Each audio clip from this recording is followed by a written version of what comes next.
महाभारत भक्तों, महाभारत में आप इंद्र के द्वारा वृत्रासुर के वध का प्रसंग के बारे में बताऊंगा। आप इसको ध्यान से सुनिए और भक्ति माँ भक्ति चैनल को लाइक करें, सब्सक्राइब जरूर करें। कथा सुनिए।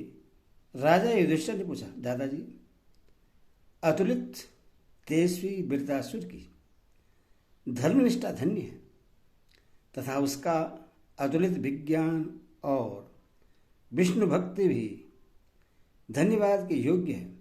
भरतश्रेष्ठ, ऐसे प्रभावशाली वृत्त को इंद्र ने किस प्रकार मारा था और उन दोनों का युद्ध किस प्रकार हुआ था, यह प्रश्न सुनने के लिए मेरे मन में बड़ा कौतूहल है। कृपया उसका विस्तार से वर्णन कीजिए। भीष्म जी बोले, राजन, पुराने समय की बात है। देवराय इंद्र रथ पर सवार हो देवताओं को साथ लिए वृत्रासुर से युद्ध करने के लिए चले। उन्होंने अपने सामने पर्वत के समान विशालकाय वृत्त को खड़ा देखा। वह 500 योजन ऊंचा और 300 योजन मोटा था। वृत्रासुर का ऐसा विशाल ढील ढोल जो त्रिलोकी के लिए भी दुर्जय था, देखकर देवता लोग डर गए और बहुत ही घबराने लगे। यह देखकर इंद्र की जांघें भी सुन्न पड़ गई। आखिर युद्ध ठन ही गया और दोनों ओर से रणबाधों का भीषण नाद होने लगा। देवराज इंद्र और वृत्रासुर की बड़ी कड़ी मुठभेड़ हुई तथा सारा भूमंडल देवता और असुरों की सेनाओं से एवं तलवार, पटिश, त्रिशूल, शक्ति, तोमर, मुद्गर, तरह तरह की शिला, धनुष, अनेक प्रकार के दिव्य अस्त्र और अग्नि की ज्वालाओं से छा गया।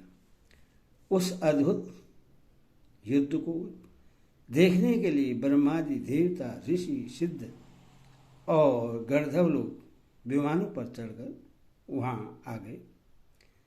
धर्मात्मा वृत्त आकाश में चढ़कर इंद्र पर पत्थर बरसाने लगा। इससे देवताओं को बड़ा क्रोध हुआ और उन्होंने सब ओर से बाण बरसाकर उसकी पत्थरों की वर्षा बंद कर दी। किंतु महाबली वृत्त बड़ा मायावी भी था। उसने माया युद्ध करके इंद्र को मोह में डाल दिया। इससे इंद्र मूर्छित हो गए।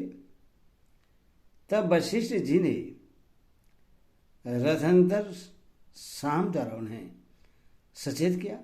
वशिष्ठ जी कहने लगे, देवराज, तुम सब देवताओं में श्रेष्ठ, दैत्य और असुरों का संहार करने वाले और त्रिलोकी के बल से संपन्न हो, फिर इस प्रकार विषाद में क्यों पड़े हो? देखो, तुम्हारे सामने ये ब्रह्मा, विष्णु, शिव, चंद्रमा, सूर्य और समस्त महर्षिगण खड़े हुए हैं। अतः तुम सावधान होकर शत्रु का संहार करो। भीष्म जी कहते, जब महात्मा वशिष्ठ ने इस प्रकार इंद्र को सावधान किया तो उनके शरीर में बड़ा बल आ गया। उन्होंने बुद्धिपूर्वक महायोग से संपन्न हो वृत्त की सारी माया नष्ट कर दी।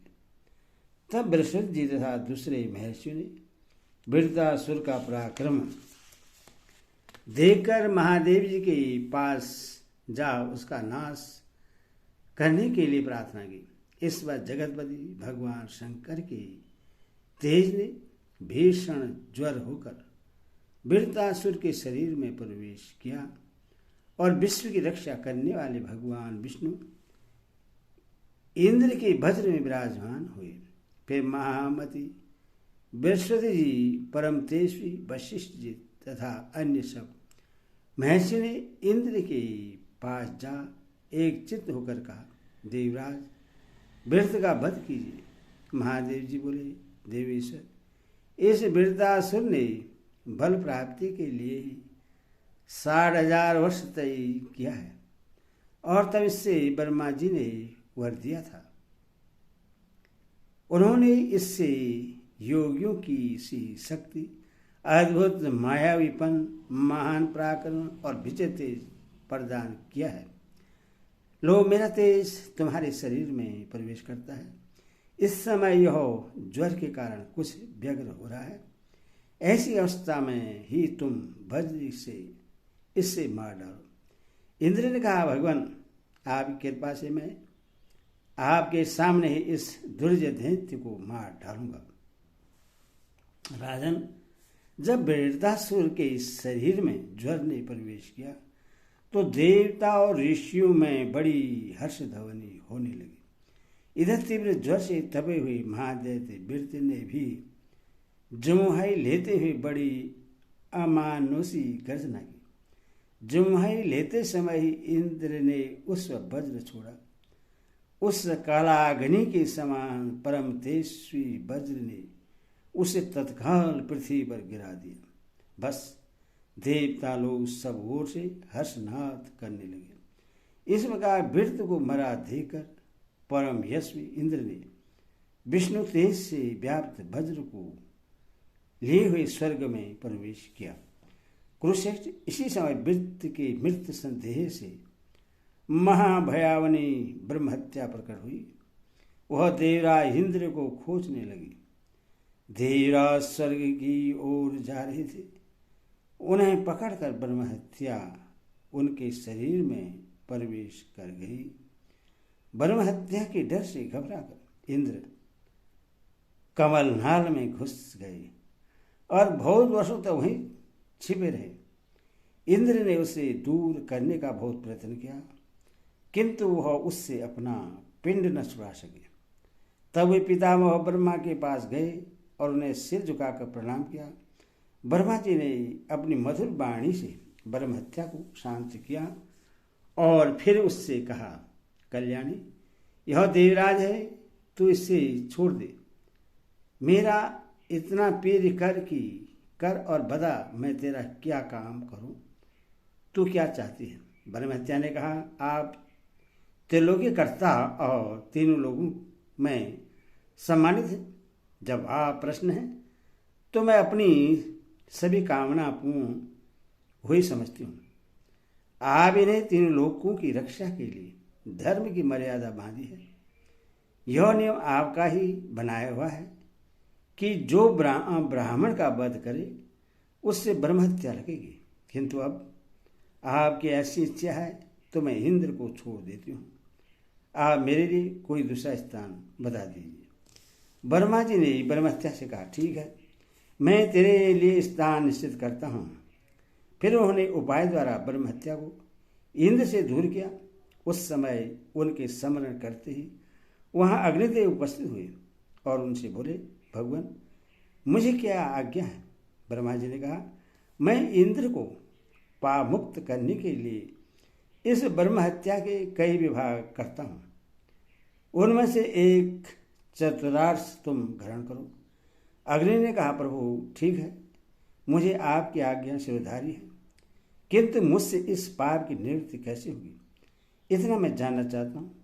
ब्रह्मा जी बोले, अग्नि, यदि किसी स्थान पर परिणत अवस्था में तुम्हारे पास आकर कोई पुरुष अज्ञानवश बीज, औषधि या रसों से तुम्हारा पूजन नहीं करेगा तो तुरंत ही तुम्हारी ब्रह्महत्या उसमें प्रवेश कर जाएगी।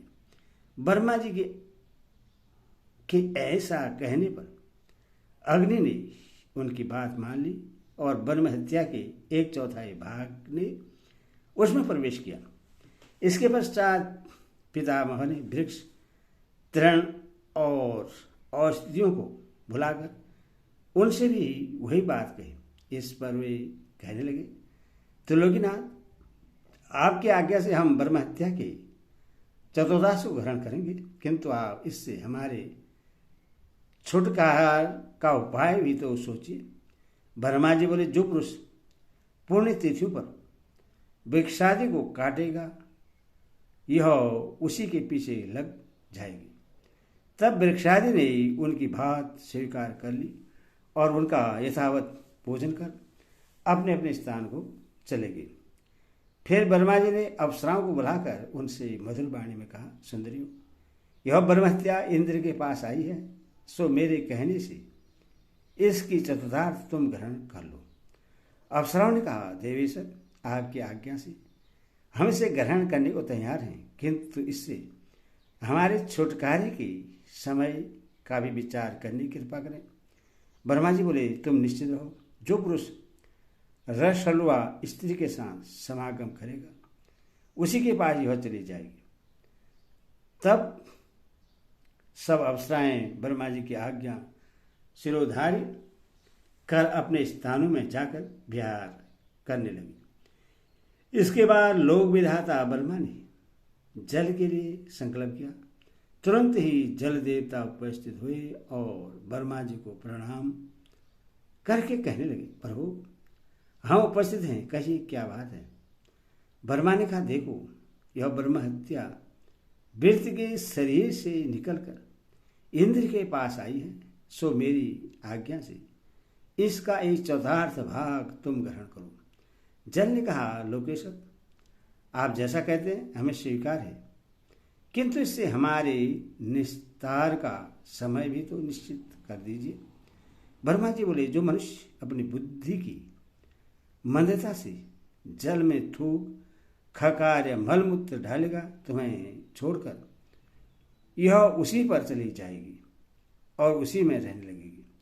भीष्म जी कहते हैं, राजन, इस प्रकार इंद्र को छोड़कर ब्रह्महत्या ब्रह्मा जी के बताए हुए भिन्न भिन्न स्थानों में चलेगी। इसके बाद ब्रह्मा जी की आज्ञा से इंद्र ने अश्वमेध यज्ञ किया। महाराज, इस तरह देवराज शक्र ने अपनी सूक्ष्म बुद्धि से काम लेकर उपाय पूर्वक वृत्तासुर का वध किया था। जो लोग पुण्य तिथियों पर ब्राह्मण की सभा में इस दिव्य कथा को सुनाएंगे, उन्हें किसी प्रकार का पाप नहीं लगेगा। इस प्रकार मैंने तुम्हें वृत्तासुर के प्रसंग से यह इंद्र का अद्भुत चरित्र सुना दिया। अब तुम और क्या सुनना चाहते हो? हरि ओम तत्सत। हरि ओम।